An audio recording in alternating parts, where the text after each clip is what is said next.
Ahí sí. Ok. Muy buenos días, amados hermanos. Les saludo en el amor del Señor. Y bueno, estamos un domingo más.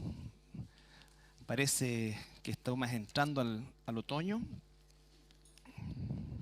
Nos volvimos como el hemisferio norte. Bueno, vamos a la carta de los Romanos inmediatamente y vamos a posicionarnos en el versículo de hoy, o mejor dicho, en el don que nos corresponde el día de hoy. Romanos capítulo 12, vamos a tomar desde el versículo 6 al 8. Desde el versículo 6 al 8.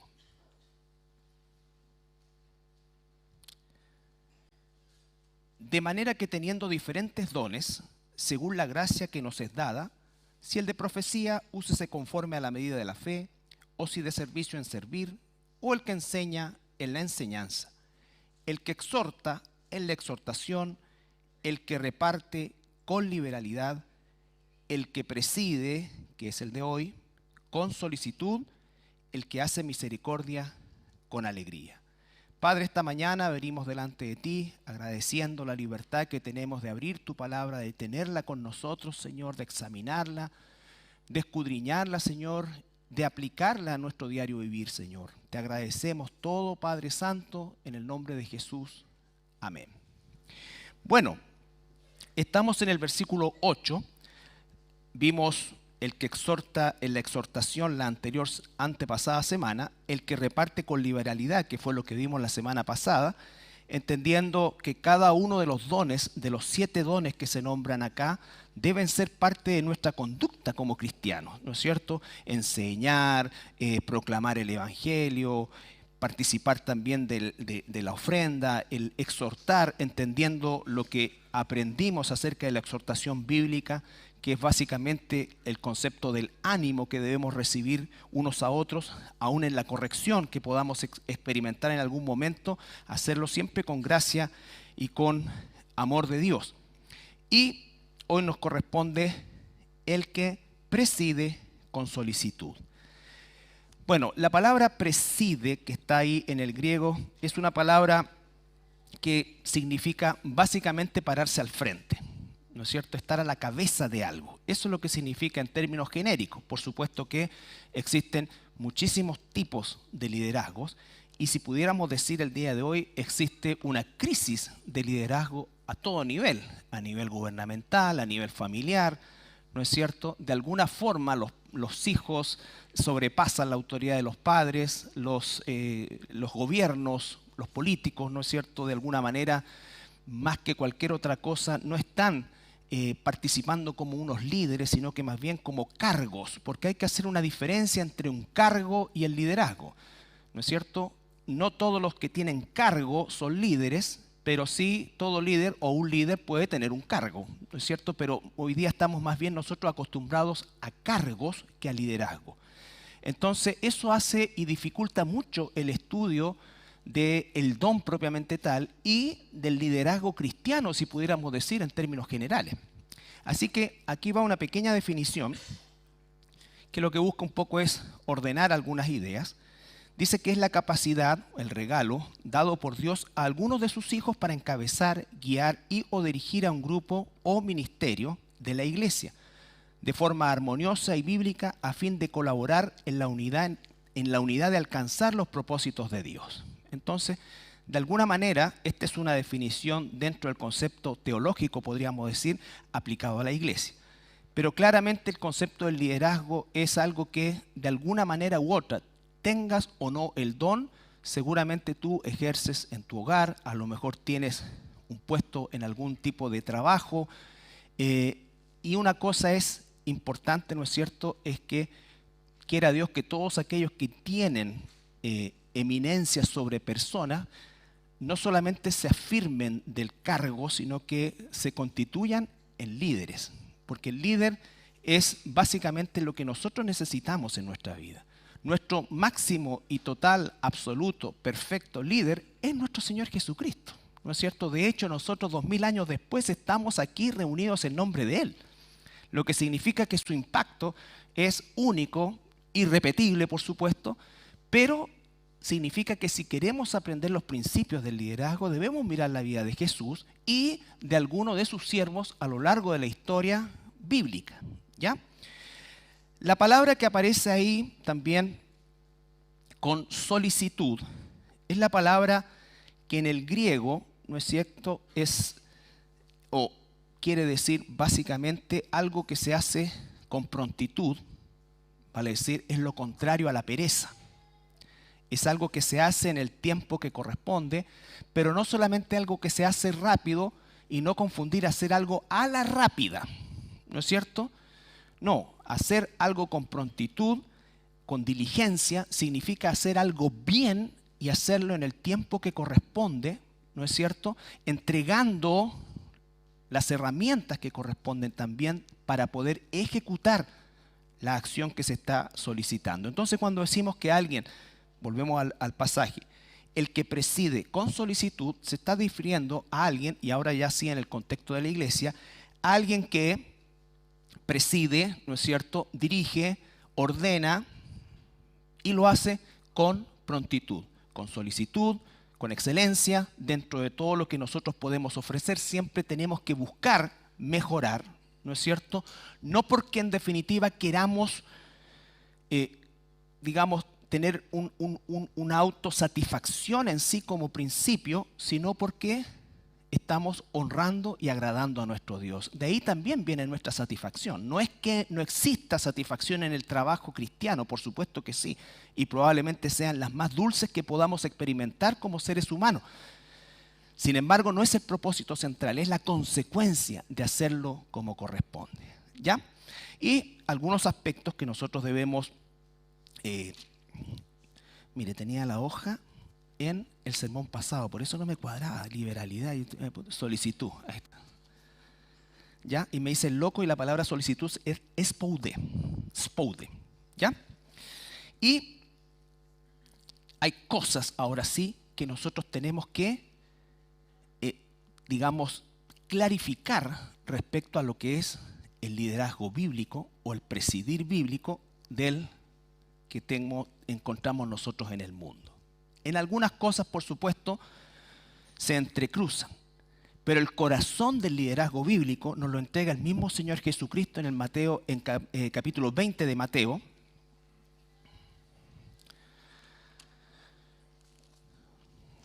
Capítulo 20 de Mateo.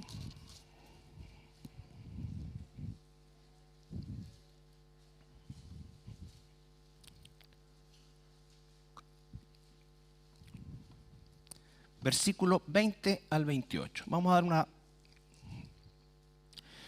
una lectura rápida, una porción grande, pero es necesario hacerlo porque todo lo que está aquí apunta a la misma dirección. Mateo 20, 20 al 28. Entonces se le acercó la madre de los hijos de Zebedeo, con sus hijos, postrándose ante él, pidiéndole algo. A Jesús. Viene una mamá con sus dos hijos, que ve que ha escuchado la palabra reino innumerables veces, y la doña, ¿no es cierto?, va donde Jesús y le dice, ¿qué quieres?, le pregunta a Jesús. Ella dijo, ordena que en tu reino, fíjese, ordena que en tu reino se sienten estos, mis dos hijos, el uno a la derecha y el otro a tu izquierda. Entonces Jesús respondiendo dijo, no sabéis lo que pedís. ¿Podéis beber del vaso que yo he de beber y ser bautizados con el bautismo que yo soy bautizado? Y ellos dijeron muy patudamente, podemos. ¿No es cierto? Quiero que entendamos que ellos tienen en mente ministerio, jefatura, eminencia, ¿no es cierto? Y Jesús le dice, a la verdad de mi vaso beberéis y con el bautismo con que yo soy bautizado seréis bautizados. Pero el sentaros a mi derecha y a mi izquierda no es mío darlo, sino a aquellos para quienes está preparado por mi Padre. O sea, hay algo que está planificado ya. Cuando los 10 oyeron esto, ¿no es cierto?, se enojaron contra los otros dos hermanos. Claro que sí, porque están tomando ventaja. Están queriendo tener las mejores carteras. Están queriendo tener un puesto en la ONU, que debe ser pero tremendamente dulce, porque uno vive criticando o condenando, pero nunca hace nada. Entonces, y gana como gana, ¿no es cierto? Entonces Jesús, llamándoles, aquí les va a dar la lección. Estos muchachines, al igual que muchos de nosotros quizás, o muchos cristianos de una forma inmadura, piensan que en la iglesia hacen carrera, ¿no es cierto? Hoy yo partí enseñando niños, ahora enseño jóvenes, estoy aquí, estoy en el... Eso no es, hermano, quiero que se lo saque de su mente, por eso existe tanto problema, ¿no es cierto?, de liderazgo, porque existe una tendencia a juntar lo que yo pienso que es un líder en el mundo de lo que es un líder en la iglesia. ¿No es cierto? Por eso muchos jóvenes con el mejor entusiasmo, con todo, lo primero que hacen es se inscriben en un instituto bíblico. Entonces después, si terminan, se encuentran con alguna acreditación, pero sin llamado. Y eso hace, hermanos, que exista frustración, que existan muchas cosas, porque inmediatamente, y no estoy hablando que no nos preparemos, inmediatamente implica el hecho de que yo me voy a preparar para esto, pero porque quiero esto. La palabra dice que es bueno desear eso, claro, pero esto es distinto de una postulación humana, esto es un llamado.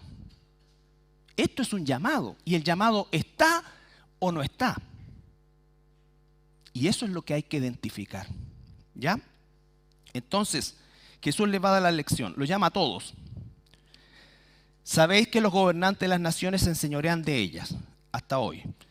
Y los que son grandes ejercen sobre ella potestad. Ese es el resumen del liderazgo humano. Ese es el resumen del liderazgo humano, ¿ya? Con altos y bajos, pero básicamente es eso. Enseñorearse de las personas. ¿Qué es enseñorearse de las personas? No necesariamente es maltratarlos, aunque en este tiempo sí. Enseñorearse es usarlas para mis propósitos. Usamos a las personas para mis propósitos. Y cuando las personas ya no están cumpliendo ese propósito para mí, entonces yo las desecho. Eso es el concepto de liderazgo. Y existen, ¿no es cierto?, estos niveles a medida que van aumentando los conceptos de cargo. Por supuesto que la posibilidad de enseñorearse de las personas es mucho, mucho más grande. Se amplía. Eso, hermano, no debe ocurrir. Por eso es que es tan terrible cuando, entre comillas, líderes cristianos se enseñorean del rebaño. La Biblia una y otra vez dice, y lo vamos a ver, un verdadero líder jamás manipulará al rebaño. Jamás. Está en su mente eso. Y eso, hermanos, menos trasquilar o sacar provecho para mis propios beneficios. ¿No es cierto? Esto no es como en el mundo, que alguien tiene un cargo político, ¿no es cierto? Y llega con un patrimonio y termina su cargo político y sale con otro patrimonio. ¿Se entiende? Ahora, hay que elegir, bueno, es parte de nuestro derecho. Pero no quiero que tengamos ese concepto, no quiero que veamos el liderazgo bíblico como algo, ¿no es cierto?, como se ve en el mundo. No. Versículo 26. Mas entre vosotros no será así, sino el que quiera hacerse grande. ¿Alguien quiere hacerse grande? Dijeron seguramente ellos, sí, será vuestro servidor. No. Como el Hijo del Hombre, el que quiere ser el primero entre vosotros será vuestro siervo. Como el Hijo del Hombre no vino para ser servido, sino para servir y para dar su vida en rescate por muchos. Él da el ejemplo. Entonces, el servicio o la grandeza en el servicio cristiano es servir a los demás. No hacer lo que los demás quieren, es servir a los demás. Es tener un corazón de servicio por el rebaño. Sea que tengas a cargo un nivel del ministerio bíblico, el ministerio bíblico completo, la alabanza, mujeres, varones. Esto es para todos nosotros que ejercemos algún tipo de liderazgo dentro de la iglesia. ¿No es cierto?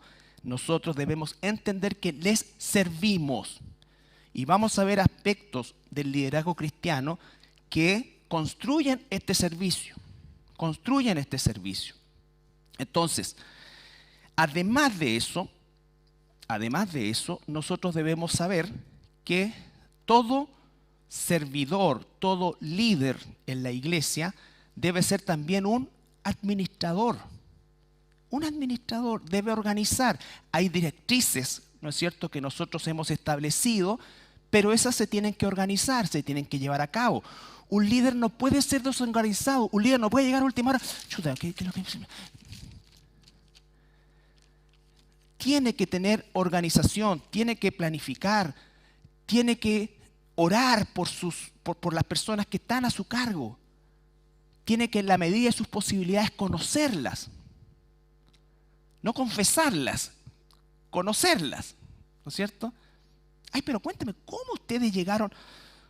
No, conocer su realidad, conocer su situación. No inmiscuirse en la vida de las personas de una forma equivocada, sino que saber la situación.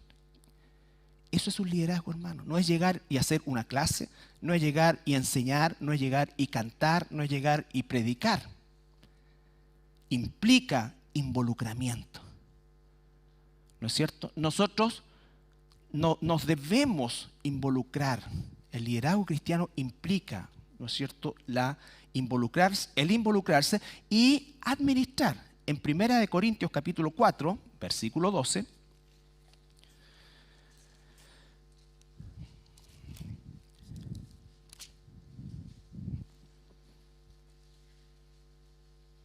capítulo 4, versículo 1 y 2. No había visto el guión.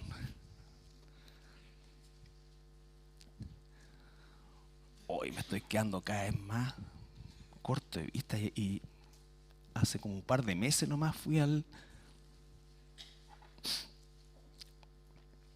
Bueno, total, si me falla la vista ya vi todo lo que tenía que ver y demás. Y hoy día puedo escuchar mucho. Mejor todavía. Entonces, así pues, téngannos los hombres por servidores en primer lugar de Cristo y administradores de los misterios de Dios. ¿Por qué dice misterios? Porque está hablando de los hombres en general. ¿No es cierto? Para ellos es un misterio. Nosotros administramos eso. Tú administras eso si estás a cargo de un grupo, aunque sea en la sala cuna, en cualquier nivel. Nos están entregando lo más preciado para Dios, que son sus ovejas, sus niños. Ahora bien, se requiere que los administradores, que cada uno sea hallado, ¿qué cosa? Fiel. ¿Fiel a quién? A Dios, en primer lugar. Fiel al llamado, fiel a su iglesia, fiel a los propósitos, fiel. ¿No es cierto? Entonces, eso, hermanos, es en definitiva lo que nos está mostrando el concepto de presidir con diligencia, presidir con solicitud. El que está administrando, el que está liderando, el que está con una responsabilidad, debe ser diligente. No debe ser una persona desorganizada, no debe ser una persona, un hermano o una hermana que haga las cosas a última hora, que caliente materia si es que tiene que enseñar algo, sino que sea alguien que verdaderamente está imbuido en el proceso, que busca a Dios porque quiere dar de Dios lo que su pequeño rebaño, el grupo que está en definitiva liderando, reciba lo mejor y saque el mejor provecho de uno. Ese es el propósito. Entonces, téngannos los hombres por servidores de Cristo y administradores de los misterios de Dios. Ahora bien, se requiere de los administradores que cada uno sea hallado fiel. ¿Sirves tú en un ministerio? ¿Lideras un ministerio? ¿Perteneces a un ministerio? Bueno, cada una de estas cosas son fundamentales, porque el funcionamiento de la iglesia, ¿no es cierto?, a pesar que no es en sí una organización, más bien un organismo, ¿no es cierto?, pero es un organismo organizado. Eso significa que las cosas no andan al lote. ¿Ya? ¿Qué pasa cuando las cosas andan desorganizadas, no hay cabeza, no hay dirección? Jueces 21-25, todos más o menos ya saben esto, pero vamos todos a Jueces capítulo 21, versículo 25. El liderazgo en general muchas veces también no es comprendido inicialmente, a veces es Jueces 21, 21, versículos 25. A veces tiene sus complicaciones, por supuesto, porque normalmente, o sea, el propósito del liderazgo cristiano no somos políticos, ¿no es cierto? No estamos buscando lo que la gente quiere, estamos buscando lo que Dios quiere. Ordenamos y guiamos conforme a esa realidad. Imagínense ustedes en Egipto, van saliendo de Egipto. ¿Qué pasó con el pueblo, con los 2 millones y algo de personas? Todos ya tenían descuerado a Moisés y a Aarón. Y obviamente ya había una disensión interna, tuvo varias durante el periodo. Pero imagínense que Moisés dice al niño, ya, para, levanten la mano todos los que quieren volver a Egipto. Probablemente habría sido la mayoría, ¿no es cierto? Pero ¿cuál era el llamado de Moisés? Llevar al pueblo a la tierra prometida. Quisieran o no quisieran. ¿Se entiende? Entonces, esto, hermanos, es el concepto del liderazgo. Si a ti te toca tener lugar en un liderazgo, tienes que estar claro que tu exposición va a tener apoyo, va a tener crítica, va a tener, mala intención en algunos casos, va a tener incomprensión, pero si tú estás claro en el propósito por el cual estás liderando ese ministerio, esa clase. Piensa en una escuela de niños. Oye, pero a los niños les podríamos enseñar, porque todo el mundo opina, ¿no es cierto? Pero es que ¿por qué no lo hacen así en vez de hacerlo así? En vez de darle esto, ok, uno puede proponer cosas, no se trata de no proponer nada. Hay canales para eso, por supuesto, pero también es una oportunidad de sujetarnos a algo que está diseñado con un propósito, que puede que no cumpla todas mis expectativas o deseos, ¿no es cierto? Pero hay un propósito detrás de eso. Hay un propósito detrás de eso. Jueces 21-25. Bueno, el periodo de los jueces, históricamente ustedes saben, es un periodo quizás el peor que vivió el Israel histórico, porque obviamente desaparecieron estos jueces y el pueblo, como dice acá, en esos días no había rey en Israel, o sea, no había una autoridad, no había dirección. No había dirección. ¿Y qué pasa cuando eso ocurre? Cada uno hacía lo que bien le parecía. ¿No es cierto? Cada uno hacía lo que bien le parecía. ¿Qué querés estudiar tú? ¿Qué te gusta a ti? Bueno, cada uno viva su espiritualidad como quiera, haga lo que quiera, venga cuando quiera, júntese donde quiera, hágalo. Viva, sea libre. El Señor nos ha hecho libre y podemos ocupar versículos para decir lo que queramos decir.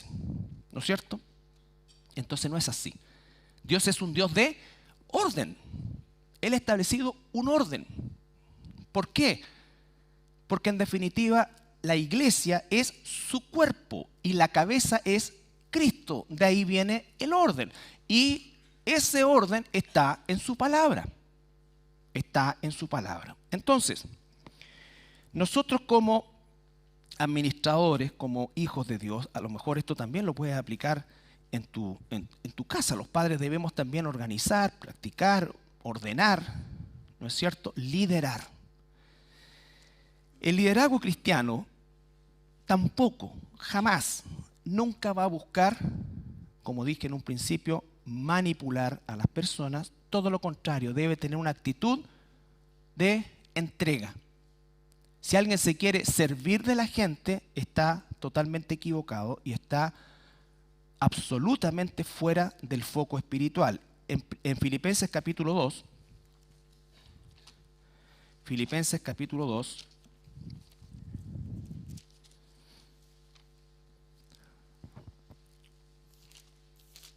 Filipenses capítulo 2,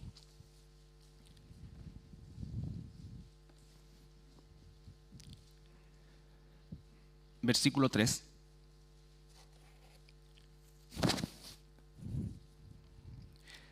Nada hagáis por contienda.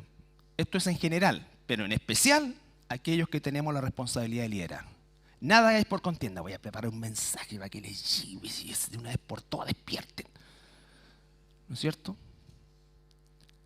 Cuando yo comencé en aquellos juveniles años, ¿se acuerdan que yo dije que no me gustaba esa persona del principio? Me gustaría tener la energía de él, sí. Pero, ¿por qué? Porque en el fondo tú dices, voy a Y entonces agarramos el púlpito como una forma de decir lo que a lo mejor queremos que todos escuchen. Que sea Dios quien hable. Si te pega un garrotazo, estamos pasando por aquí. ¿No es cierto? O si te anima, te exhorta, es la palabra. Es sorprendente cuando la gente dice, oye, pero realmente me dio justo. Qué bueno, porque ese es Dios. ¿No es cierto? Nada hagáis por contienda o por vanagloria. Menos eso. Un líder debe estar abierto al ánimo y necesitamos animarnos unos a otros. Pero otra cosa es hacer las cosas porque quiero ser visto por la vanagloria. No. Antes bien, con humildad. ¿Y cómo se ratifica esa humildad? Estimando cada uno de los demás como superiores a sí mismo. Nunca mirar a los demás así, ¿no es cierto? Sino que mirarlos así. Y sabiendo que tengo mucho que aprender de quien puede decirme algo. Porque uno debe aprender, debe recibir, ¿no es cierto? Propuestas, cosas. Debe filtrar. No es, estoy hablando de puras tonteras. No, no es así. Ahora, quienes hacemos propuestas, tenemos que estar dispuestos a qué cosa? A implementar. Pum. Porque es re fácil decir, oye, deberían hacer esto. Se están cayendo los cerámicos. Pégalos, pum. Hasta yo sé pegar cerámico, o sea, ya eso es el sumo de lo posible. Oye, ¿te das cuenta? Entonces eso, todo, porque todos de alguna manera tenemos que tener esta participación. Pero un líder no debe hacer nunca nada por contienda, debe ser humilde, debe escuchar, debe estar abierto a aprender. El versículo 4, no mirando cada uno por lo suyo propio, sino cada cual también por lo de los demás. Y después dice, haya pues en vosotros este sentir que hubo en Cristo Jesús. Y ahí está hablando justamente de nuestro líder, su despojo, su entrega. Hacia eso tenemos que apuntar. Por supuesto que no estaremos de forma perfecta nunca, pero la meta es apuntar todo el tiempo un poquito más allá, un poquito más allá. Entonces, no debemos, ¿no es cierto?, bajo ningún punto de vista, hacer las cosas ni por contienda, ni por vanagloria, sino que hacerla porque realmente queremos buscar el bien de los demás. Aunque inicialmente no se perciba así. No se perciba así. ¿Ya? 1 Pedro 5.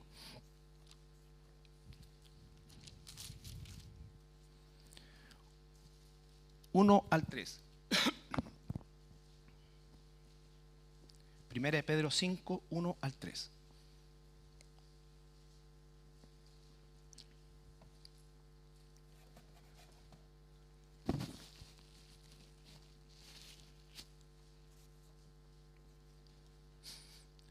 Ruego a los ancianos que están entre vosotros, yo anciano también con ellos y testigo de los padecimientos de Cristo, que soy también participante de la gloria que será revelada.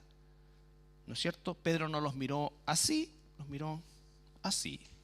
Apacentar la grey de Dios. Eso significa alimentar la grey de Dios que está entre vosotros. Recuerde, la grey de Dios. La grey de Dios. Las hermanas son grey de Dios. Los hermanos son grey de Dios. Los niños, los jóvenes, nosotros tenemos que aprender eso, hermano. No son mis empleados, no son, ni tampoco el pastor es empleado de los hermanos. No, somos todos hermanos y tenemos distintas funciones. Testigo de los padecimientos de Cristo. Y dice, no por fuerza, sino voluntariamente. Si alguien se siente obligado, hastiado, usado en algún ministerio, retírese. Retírese. ¿Por qué? Porque debe ser voluntario, con deseo. Ahora, en algunas oportunidades podemos tener un mal día, tener un problema, bajonearnos, como se dice, claro. Pero otra cosa es pensar que todo tiene que fluir como yo quiero, todo tiene que ser, todos tienen que estar ahí, todo. No, eso es un imposible. Es un imposible. ¿No es cierto? Por eso es que muchas iglesias han optado, desgraciadamente, por imponerse de forma equivocada en la congregación. Casi como que el que no viene está borrado del libro de la vida. Pero, por otro lado, todos nosotros tenemos que entender los propósitos de por qué estamos donde estamos, por qué hacemos lo que hacemos y por qué todo lo que Dios nos pide. Apacentar la grey de Dios que está entre vosotros, cuidando de ella no con fuerza, sino voluntariamente, no por ganancia deshonesta, sino con ánimo, pronto. No como teniendo señorío sobre los que están a vuestro cuidado, sino siendo, ¿qué cosa? Ejemplos de la grey. Un líder tiene que ser ejemplo. Un líder tiene que llegar primero. Un líder tiene que, en lo posible, irse al último. No es un trabajador que llegue y firma una tarjeta y ya, repito. Listo, ahora la Biblia. No, hay un sacrificio en eso. A veces es necesario quedarse más tiempo con alguien. Un líder tiene que considerar eso, hermano. No puedo pedir que tú llegues a la hora si yo no estoy antes. Nosotros no tenemos ese concepto de zapatilla de clavo y nos vamos. Sí, hay veces que tenemos cosas que hacer y estamos apurados y todas estas cosas, pero en general debemos tener otro concepto. No estamos cumpliendo algo, aunque sí es así. Lo que estamos haciendo es dando, sirviendo, amando. Y eso implica, hermanos, dedicación. Dedicación. ¿Por qué les pedimos a los líderes que estén los días miércoles? ¿Por qué le pedimos a los líderes mujeres que estén el día jueves o el día lunes a los varones? Porque tú ahí te relacionas con tus hermanos. Entre otras cosas, es parte del paquete, hermano. Supongamos que ustedes me vieran solamente el día domingo salir y entrar de ahí a predicar, listo, todos felices. No, somos parte del rebaño. Tenemos que estar con el rebaño. ¿Se entiende? Entonces, hay algunos que dicen, mira, en realidad el pastor no necesita ir todos los días a la iglesia. No, está mal. Sí necesita estar todos los días en la iglesia. Todos los días en la iglesia. Debe tener disposición. Tiene que haber un orden, porque ya somos muchos. Pero tiene que haber disposición. ¿No es cierto? Tiene que haber disposición. Entonces, hermano, esto es realmente importantísimo, porque el liderazgo cristiano implica por sobre todas las cosas una entrega. Una entrega. Recuerde, sea diligente, haga las cosas bien, estudie a conciencia, prepárese, pregunte. Nuestra escuela bíblica, que es un lujo por la gracia de Dios, tiene los programas del año. ¿Para qué? Para que no haya sorpresa.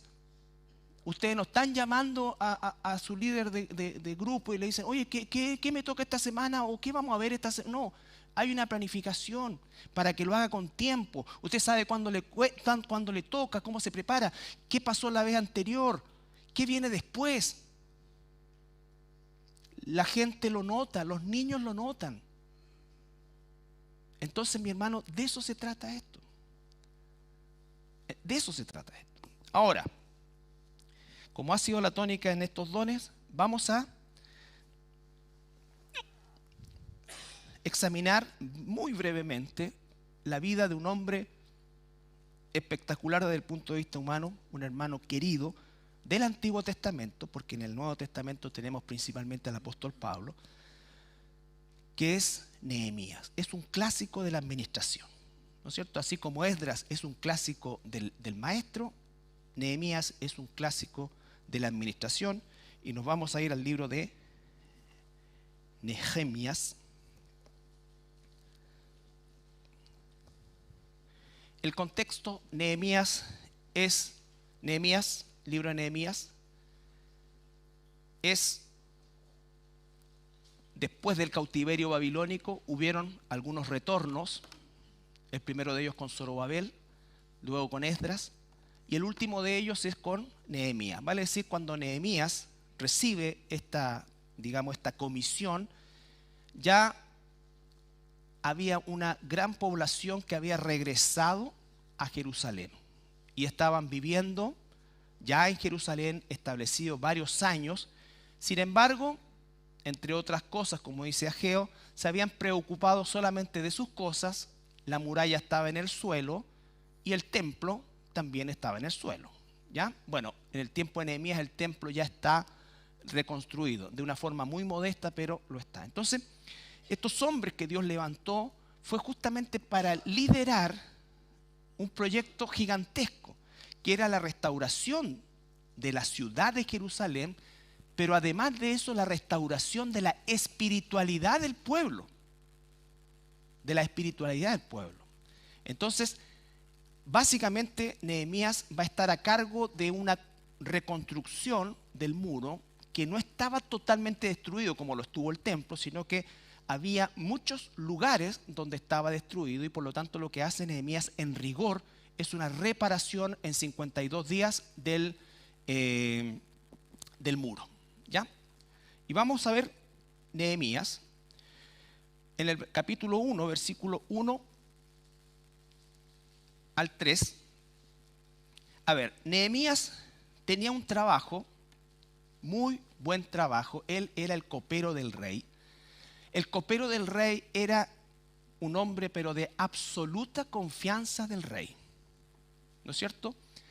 Como solía ser en aquel entonces, los reyes, para tomar el trono del que estaba, normalmente lo mandaban a envenenar. Bueno, esto originó un cargo dentro de la corte que se llamaba el copero, quien probaba la comida y la bebida antes que el rey, ¿no es cierto? Y obviamente él corría riesgo su vida. Bueno, Nehemías tenía ese trabajo, tenía un buen trabajo. Normalmente el copero vivía en el mismo palacio, tenía privilegio. Entonces era una cosa, un trabajo muy bueno, ¿ya? Era como ministro de cultura, una cosa así. ¿Ya? Que no tiene no pincha ni nada, pero tiene sueldo de ministro. Entonces, pero Nehemías siempre su mente y su corazón con y artes, cultura y artes. Entonces, o una embajada, imagina un embajador en un país así como tranquilito, Finlandia. ¿Quién te va a molestar allá? Bueno, entonces, Nehemías siempre tenía en mente, ¿qué cosa? Jerusalén. Palabra de Nehemías, hijo de Acalías: aconteció en el mes de Quisleu, en el año 20, estando yo en Susa, capital del reino. Estos son los medo-persas, ya no son los babilonios. Que vino Anani, uno de mis hermanos, con algunos varones de Judá, y les pregunté por los judíos que habían escapado, que habían quedado en la cautividad, y por Jerusalén. Él va y quiere escuchar noticias de cómo está su gente, de cómo está la ciudad. Y me dijeron: el remanente, los que quedaron en la cautividad allí en la provincia, están en gran mal y afrenta, y el muro de Jerusalén derribado y sus puertas quemadas a fuego. Nehemías dijo: puta, que son flojos. No, ¿qué es lo primero? Cuando oí estas palabras, primero me senté sorprendido y lloré. Se quebranta su pueblo, su gente, su ciudad en el suelo. Nehemías no se puso a criticar, inmediatamente no buscó culpables, quebrantó su corazón. El verdadero líder tiene un corazón para quienes lidera. Le preocupa la condición de sus hermanos, del pueblo de Dios, cómo están. ¿No es cierto? Por eso es que existen líderes de ministerio, porque el pastorado no va a llegar en forma práctica a todos. Pero si tú perteneces a un liderazgo de mujeres, ¿qué le pedimos al líder de un nivel de maestro? Vea cómo están sus hermanos, ore con ellos y por ellos. Eso es, hermanos, a lo que se refiere esto. Porque el alcalde no está orando por ti. Quiere ver cómo te aumentan los impuestos. Nos aumentan los impuestos. Un líder debe preocuparse de eso. Por eso es que les vuelvo a decir, esto es un llamado a liderar, a administrar. Cuando oí estas palabras, versículo 4, me senté y lloré e hice duelo por algunos días y ayuné y oré delante del Dios de los cielos. Lo primero que hizo es buscó a Dios. Lo primero, ¿no es cierto? Buscar a Dios. Versículo 5, y dije: te ruego, oh Jehová, Dios de los cielos, fuerte, grande y temible, que guarda el pacto y la misericordia de los que aman y guardan sus mandamientos. Esté ahora atento tu oído y abierto tus ojos para oír la oración de tu siervo que hago ahora delante de ti día y noche por los hijos de Israel, tus siervos, y confieso los pecados de los hijos de Israel que hemos cometido contra ti. Yo y la casa de mi padre hemos pecado. En extremo nos hemos corrompido contra ti y no hemos guardado los mandamientos, estatutos y preceptos que diste a tu siervo Moisés.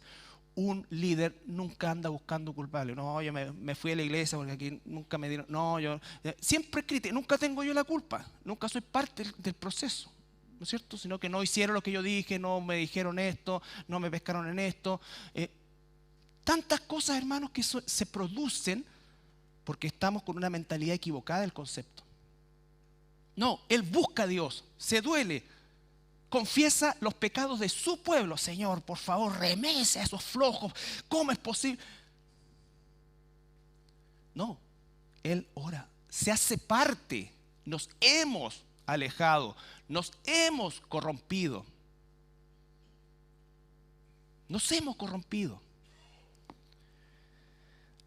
Acuérdate, versículo 8, de la palabra que diste a Moisés tu siervo, diciendo: si vosotros pecareis, yo dispersaré por los pueblos. Pero si os volviereis a mí y guardareis mis mandamientos y los pusieseis por obra, aunque vuestra dispersión fuera hasta el extremo de los cielos, de allí os recogeré y os traeré al lugar que escogí para hacer habitar allí mi nombre. Y ellos son tus siervos y tu pueblo, los cuales redimiste con tu gran poder y con tu mano poderosa. Y aquí viene. Ahora, ¿qué tengo en mente yo? Lo que pasó, busqué a Dios, me dolí, busqué a Dios, intercedí, me hice parte de la necesidad y del pecado del pueblo, pero ahora hay que planificar, ¿no es cierto? Dice: te ruego, Jehová, esté ahora atento tu oído y la oración de tu siervo y a la oración de tus siervos, quienes desean reverenciar tu nombre. Concede ahora buen éxito a tu siervo y dale gracia delante de aquel varón, porque yo servía de copero al rey. Nehemías, todo el proceso, no se puso a organizar al tiro. No, mira, lo que tenemos que hacer, no, orar. Siempre alguien dice: uy, lo que tenemos que hacer, que tenemos que cambiar esto, yo creo que estuvo más o menos, se calcula, un par de meses, y llega el capítulo 2. Nos vamos a saltar la primera parte que todos ustedes conocen, que el rey se da cuenta que Nehemías tiene cara triste, no amargado, triste. No andaba con el charqui, triste. ¿No es cierto? Esto es porque Nehemías era un secular, no era alguien digamos, del sacerdocio en este caso. Esto nos llega a todos nosotros, a todos nosotros. Entonces, andaba triste. Y el rey capta lo que significa que había una gran cercanía entre ellos y le pregunta: ¿qué te pasa? Y Nehemías responde en el versículo 4. Me dijo el rey: ¿qué cosa pides? Entonces oré al Dios de los cielos. No se puso a decir: Señor, y yo te ruego que me dé madera. No, oró por el plan que él ya tenía. Y le dije al rey: si le place al rey y tu siervo ha hallado gracia delante de ti, envíame a Judá, la ciudad de los sepulcros de mis padres, y la reedificaré. Envíame. No solo le dijo recursos, primero que nada, envíame, yo voy a ir, el líder va. No dice vayan, va con ellos, va con ellos. Entonces el rey me dijo, y la reina estando sentada junto a él: ¿cuánto durará tu viaje y cuándo volverás? Y agradó al rey enviarme, pues, después que yo le señalé el tiempo. Lo primero, ir. Además dije al rey: si le place al rey, empieza a subirse por el chorro, que me den cartas para los gobernadores del otro lado del río, para que me franqueen el paso que llega hasta Judá. Ok, para que no tenga peligro en el viaje. Y carta para Asaf, guarda el bosque del rey, para que me dé madera para enmaderar la puerta del palacio y la casa y para el muro de la ciudad y la casa en la que yo estaré. Y me lo concedió el rey según la benéfica mano de mi Dios sobre mí. ¿Por qué? Porque hubo oración, preparación, un corazón inclinado. De verdad, él quería eso. Él está renunciando a un trabajo espectacular. Espectacular. ¿No es cierto? A menos que quisieran envenenar al rey, no había ningún problema. Al contrario, pero él renuncia a eso. Ora a Dios, hay una necesidad. Primero que nada, quiero ir. No dice, mira, lo que ustedes debieran hacer es, no. Tengo esta cosa en mi corazón, he orado por un tiempo, he visto esta necesidad y yo quiero tomar ese lugar. Yo quiero tomar ese lugar. Eso es, hermano, no hay desidia, no hay solamente el mandar. No, es inspirar, es liderar. Nehemías hace eso. Bueno, viene toda la tarea, por supuesto, de la edificación de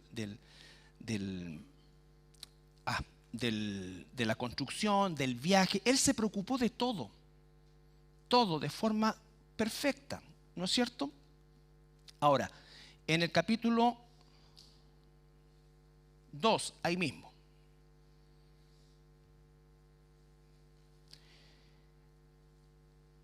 en el versículo, bueno, el versículo 6 nos dice, ¿no es cierto?, de que Nehemías tenía un muy buen testimonio con los reyes y eso significó que ellos creyeran que él iba a volver en 3, 4 meses, un año, no lo sabemos, y que le concedieran todo lo demás, un buen trabajador. Ahora, Nehemías necesita, ¿no es cierto?, ¿qué cosa? Motivar, porque no va a hacerlo solo. Y aquí viene el rol del líder. Capítulo 2, versículo 17 y 18.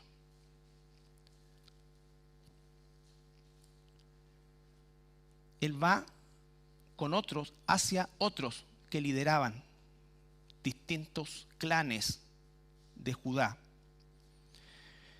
Dice, les dije pues, vosotros veis el mal en que estamos, en que Jerusalén está desierta y sus puertas consumidas por el fuego. Venid y edifiquemos. Venid y edifiquemos. No vayan y edifiquen. Yo les voy a mandar las cosas. No, venid y edifiquemos el muro de Jerusalén y no estemos más en oprobio, no estemos más así. Edifiquemos, hagamos. Entonces les declaré cómo la mano de mi Dios había sido buena sobre mí y asimismo las palabras que el rey me había dicho. Y dijeron, levantémonos y edifiquemos. Y así esforzaron sus manos para bien. ¿Se dan cuenta? Un líder hace eso. Entusiasma.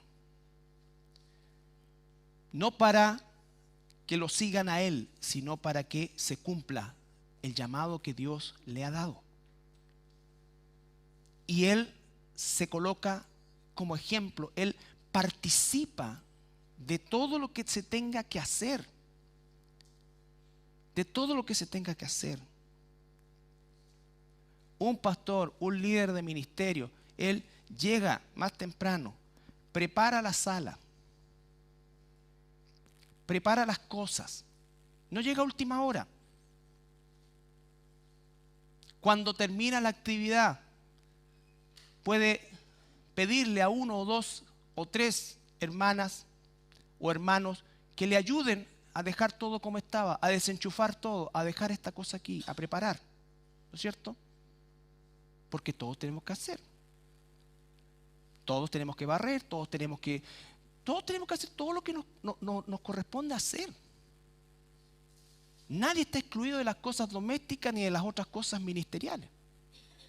Eso hace un líder, porque quiere que sus hermanos estén cómodos, sentados, estén limpios, ¿no es cierto? No hay una pulga que los pique como dije la otra vez, ¿no? Nadie se va a agarrar el chagas mata aquí por una vinchuca, ¿no es cierto? No. ¿Por qué? Porque hay cuidado, hay preocupación, pero necesitamos involucrarnos todos. Oye, el baño está sucio, límpialo, ¡pum! Así de sencillo.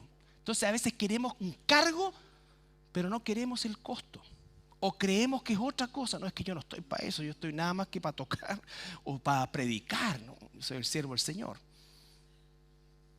Bueno, la palabra siervo es eso, un esclavo. Entonces Nehemías los anima. Ahora fíjese en el capítulo 4, versículo 21 al 23.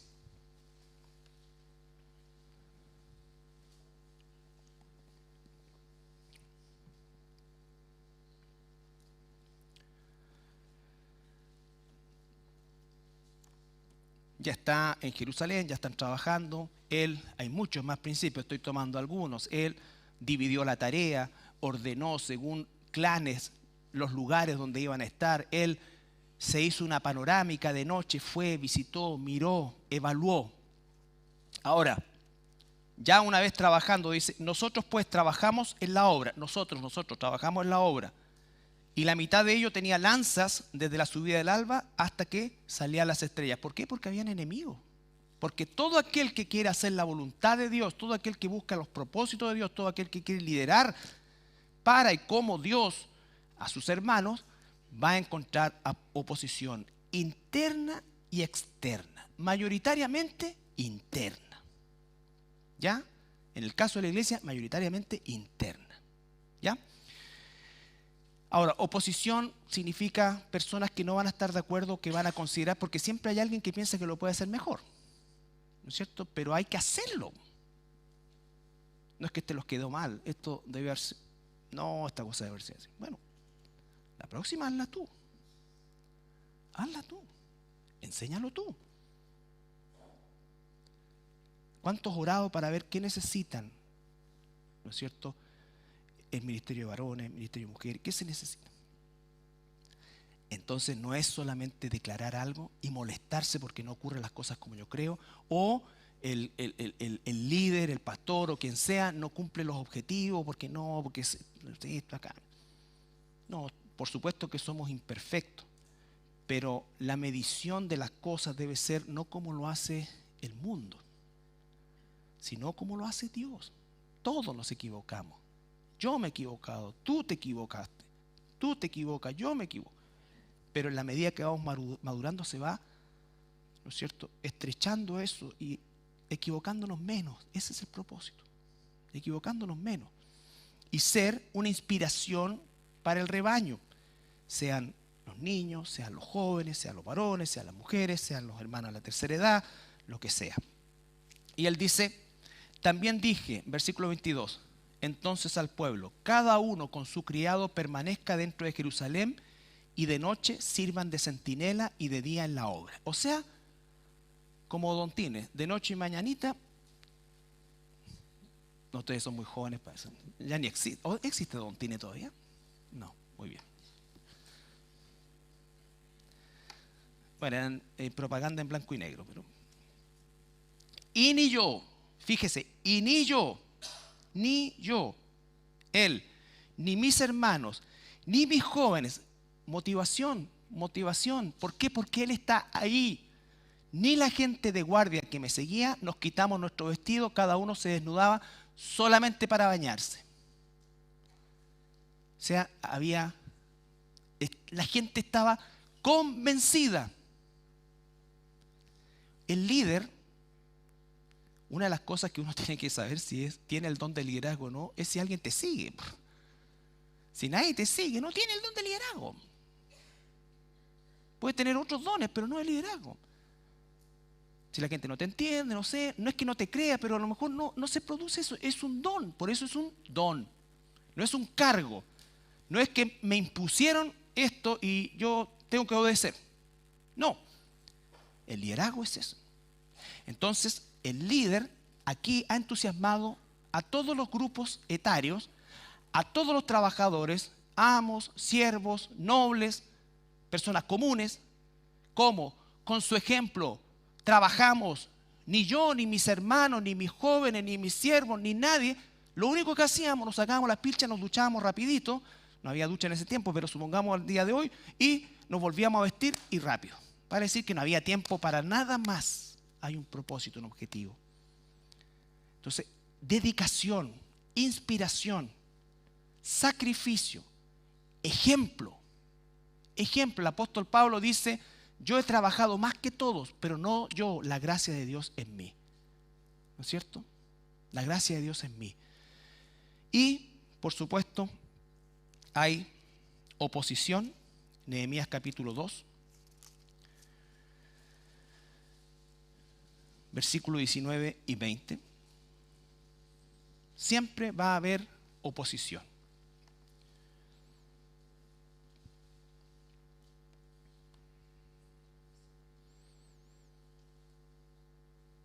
Pero cuando lo oyeron Sanbalat horonita y Tobías, el siervo amonita, y Gesem, el árabe, 2:19, hicieron escarnio de nosotros y nos despreciaron diciendo, ¿qué es esto que hacéis vosotros? ¿Os rebeláis contra el rey? Y en respuesta les dije, el Dios de los cielos, Él nos prosperará. No le dije, ¿qué te creí, Sanbalat? Y no, ni se le fue encima, ni le sacó en cara cosas, ni no es cierto, no. ¿Qué es la tendencia habitual? ¿Qué? Cuando tú estabas acá no pasó nada. Bla, bla, bla. En cambio yo, aprendamos, hermano, porque así somos nosotros. ¿Qué? Pusieron ese gallo ahí tal a cargo de los cabros, no tiene idea. ¿No es cierto? Yo lo haría mejor. Sanbalat, horonita, Tobías el siervo amonita y Gesem el árabe hicieron escarnio a nosotros. Claro, ¿no es cierto? Ellos sí los insultaron, los despreciaron. Pero, ¿cuál fue la respuesta de Nehemías? El Dios de los cielos, Él nos prosperará y nosotros, sus siervos, nos levantaremos y edificaremos porque ustedes, niños, no tienen parte ni derecho en memoria de Jerusalén. Ustedes no tienen parte en esto. Si están con esa actitud, no tienen parte en eso. Usted viene a construir, no a destruir. Hay gente que llega y quiere cambiar cosas inmediatamente sin haber vivido las cosas, sin ser parte de las cosas, sin entender las cosas. No significa que las cosas están estáticas y no, porque las hacemos así porque siempre lo hemos hecho. No, eso no es así. Pero hay razones por qué se hacen las cosas. Pero entiende una cosa, la contribución debe venir de adentro, no de afuera. Hay muchos espectadores que critican lo que se hace o no se hace y están fuera. Está adentro. Un buen tiempo, hazte parte del proceso y vas a ver con mayor claridad y a lo mejor vas a tener cosas que compartir, ¿no es cierto? O sugerir que probablemente sean muy distintas a las que tenías inicialmente cuando desde la periferia criticabas todo. No es que no recibamos crítica, por supuesto que sí, hermano. Por supuesto que sí. Pero ¿qué importancia puede tener la crítica de alguien que nunca está entre nosotros, que no es parte de nada y que a lo mejor por 2 o 3 cosas que sucedieron desapareció él o ella? Y entonces es tan terrible, y eso es parte del costo del ministerio, porque no se trata de encarar gente, no se trata de encarar gente, se trata de estar seguros. ¿Para qué fueron a Valle? ¿Cómo no van a Vicuña? ¿Qué están haciendo allá? ¿Por qué esto? ¿Pero cómo esto? Y arrendaron esto, y oye, pero al lado de una iglesia católica. Mejor, pues le dije yo. Imagínate, tenemos ahí, pero un campo misionero gigante. El trabajo es traer a los de acá para acá. Dios lo dispuso así. Pero vamos a tener críticas siempre. Siempre. ¿Pero por qué le están haciendo ese estudio? ¿Por qué están? No, hermano, apoyar, enterarse, ser parte de eso. ¿Qué se necesita? ¿Con qué podemos cooperar? Esa es la actitud. ¿Vamos a encontrar falencias? Claro que sí, pero estando adentro. Cuando alguien critica desde afuera, esa es mi respuesta siempre. No tienes parte en esto porque no quieres. No quieres. No es que podríamos juntarnos en vez de los lunes, los viernes. Ya lo hicimos los viernes. No pasó nada. No es que podríamos hacerlo día por semana. No, tampoco viene. No podríamos hacer miércoles. Es que podríamos esto. Porque en el fondo no hay un deseo de sujetarse y de ser parte del proceso. Y un líder tiene que tener eso en mente. Va a tener oposición. Va a haber gente que no le va a gustar, que va a creer que esto, que va a hablar con otro. Y usted, si recibe una crítica de esas características, frénela. Dígale, ¿sabes qué? Si tienes este problema, anda y habla con la persona. Anda, involúcrate, participa. Eso es el liderazgo, hermano. Eso es lo que Dios espera de quienes Él coloca como líderes en una iglesia, en los distintos ministerios. Hay un costo, es sacrificial, pero es la obra más preciosa que pudiéramos hacer, y las satisfacciones más grandes vienen de ver cómo un rebaño crece, se desarrolla, maduramos todos juntos y todos juntos nos involucramos en el trabajo de Dios. En distintas áreas, recuerde, somos un cuerpo, distintos aspectos, distintas áreas, pero todos tenemos algo que aportar porque Dios a todos nos ha dado algo que aportar, algo que participar. Así que Nehemías finalmente en 52 días se termina el proceso de reconstrucción del muro y comienza la reconstrucción espiritual que básicamente está en el libro o en la carta de Esdras. ¿Ya? Entonces, el don de liderazgo, hacerlo con solicitud. Liderar con solicitud, hermano.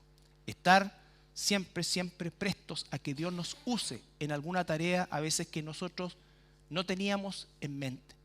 Pero si la aceptamos, es algo que hay que abrazar. Todas las cosas que son de Dios, nosotros debiéramos darle un tratamiento siempre, siempre prioritario y no marginal. ¿Nos ponemos de pie para orar? Señor, gracias te damos en esta hora por tu palabra. Y apuntamos, Señor, a tu ejemplo, Señor Jesucristo, por sobre cualquier ejemplo que escudriñemos en la Biblia, Señor, de hombres como Nehemías, como Esdras, como Pablo, Señor, como el mismo apóstol Pedro, todos aquellos, como Jacobo, quien estuvo liderando la iglesia en Jerusalén, la más grande en un principio, Señor, y de la cual surgieron las principales misiones, Señor, de la iglesia primitiva. Señor, ayúdanos a aquellos que tenemos la responsabilidad de dirigir a tener claridad respecto a la humildad, a la entrega, a la fortaleza y a la firmeza también en los propósitos, Señor. Y a tener por sobre todas las cosas esa misma preocupación que Nehemías tuvo por los suyos, de saber cómo estaban y de ser parte activa del proceso, Señor. Gracias, Padre amado, en el nombre de Jesús.